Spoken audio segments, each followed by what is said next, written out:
There are two key challenges facing the automotive industry today. One is to meet the demand of consumers in the emerging markets, mainly in China, India, and Russia, and also in Brazil, where there's a lot of growth in demand. And secondly, to meet the fuel economy targets that have been set by governments in the Western world, mainly.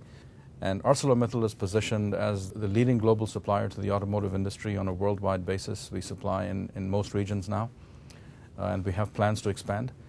And with respect to the fuel economy targets, we are a leader in providing lightweight solutions that will also meet the safety requirements for crash performance.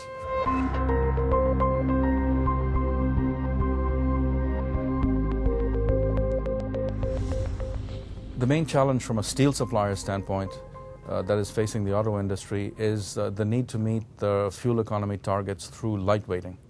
An additional challenge that the auto industry faces is to then acquire the materials that they need to meet these weight reduction targets globally, so that they can be applied to global platforms, because global platforms are important in order to reduce their cost of production and be competitive. So ArcelorMittal is in a position where we are supplying lightweight solutions to meet the first challenge, and ArcelorMittal is in a position to supply globally.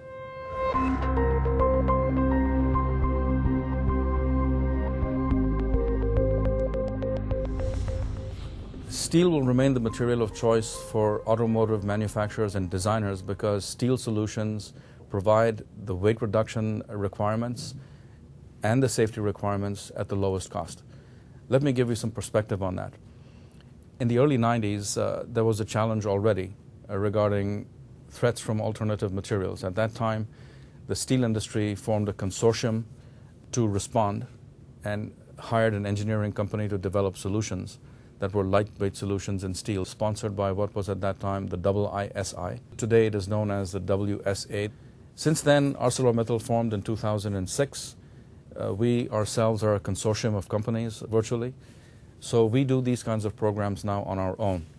In 2011, we launched a program called S in Motion that was a catalog of solutions, lightweight solutions for the body in white, using all of our existing steels already on the shelf.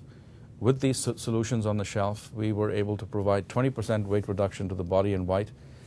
And the next phase of development will be the introduction of even steels with higher strength, which will allow for further lightweighting, and that will be the next phase. Given this view, we see that steel will continue to be the material of choice for automotive designers and manufacturers.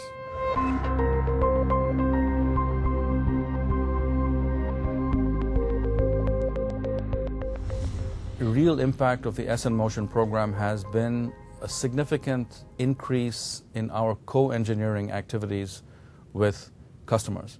We are one steel company who has that kind of capability that is well above and beyond the capabilities of our competitors. And the net result of that activity has been a large increase in the application of advanced high-strength steels in the production of vehicles. The S in Motion program, we visited 32 customer sites, and we had a total of 8,600 participants, almost 270 participants per location, people at their own sites looking at a catalog of solutions with physical demonstrations and presentations that our people provided.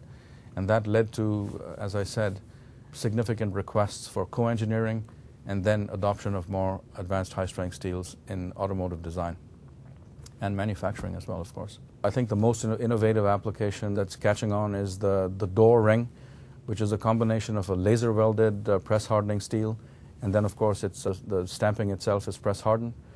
The other solutions are the B-pillar, which are widely adopted in press-hardened steels and Usibor and Ductibor. And after S in Motion, we have introduced the ultralight steel door. This door, when compared with an all-aluminum door, is 30% lower in cost. And when compared with the steel door that was originally the baseline, it gives about 35% reduction in weight. So this solution is now being rolled out to our OEM customers, and we expect to see a rapid adoption as the technology is unveiled more and more.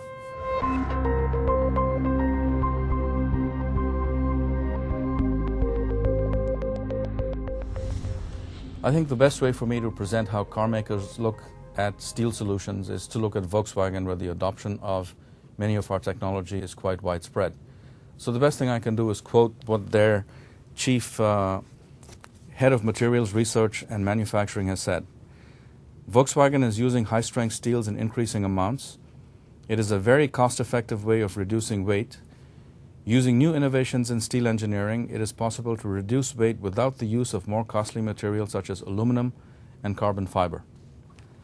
So I think, rather than me say how the car industry thinks about it, I think this statement says it all.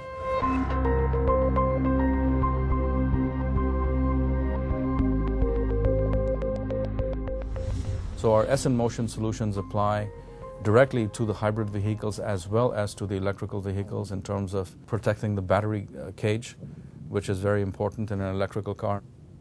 For electrical vehicles, consumers have the same requirements and demands that they have of internal combustion engines. So what are these requirements? They're quick acceleration, ability to go at a certain speed beyond that, and then ability to go for a long distance. The role of electrical steels are, first of all, to handle the torque in order to deliver the acceleration, then in order to be able to spin at high speeds, and the third would be to have low losses and have low power consumption of their own in order to deliver the distance. To meet these steel requirements, ArcelorMittal has built an electrical steels facility in Saint-Chili, France, for a total investment cost of 90 million euros. It has started up already in 2013 and is in operation now, with a capacity of 120,000 tons today. And as we foresee the demand going up, the plant is expandable to 250,000 tons.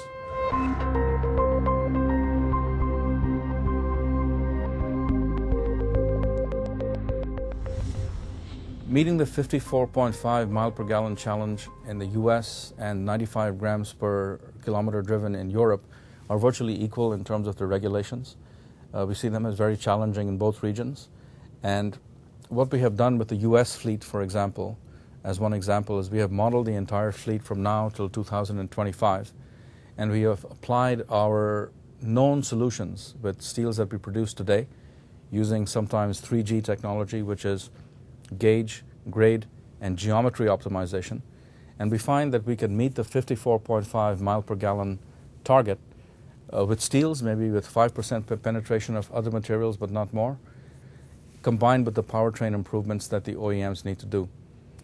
In addition, we will be bringing forward new products which will have higher strength and higher formability for both markets in Europe and North America that will provide a further cushion in case any OEM does not meet its powertrain requirements or targets themselves.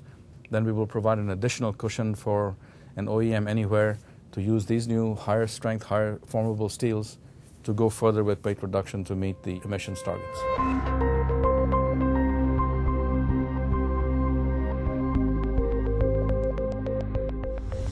Another reason why steel will remain the material of choice for automotive designers and manufacturers is because of its life cycle greenhouse gas emissions.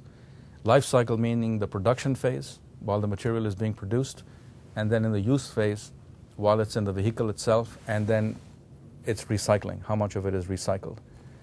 And our view is that in the production phase of the material, steel has less than 1/3 of the CO2 footprint of any competing material such as aluminum, magnesium alloys, as well as carbon fiber. In the use phase, we believe that the auto manufacturers will meet their fuel economy targets with any of these materials, and therefore the use phase is equal for all materials because they will meet the fuel economy target, and there's no real economic incentive to go much further and put yourself at a cost disadvantage. And then in the recyclability of the material, we believe that steel is the most recycled material on the planet, particularly from the auto industry. So putting these three things together, we find that the life cycle analysis will favor steel, and as auto manufacturers tend to use life cycle analysis in the future, they will favor steel.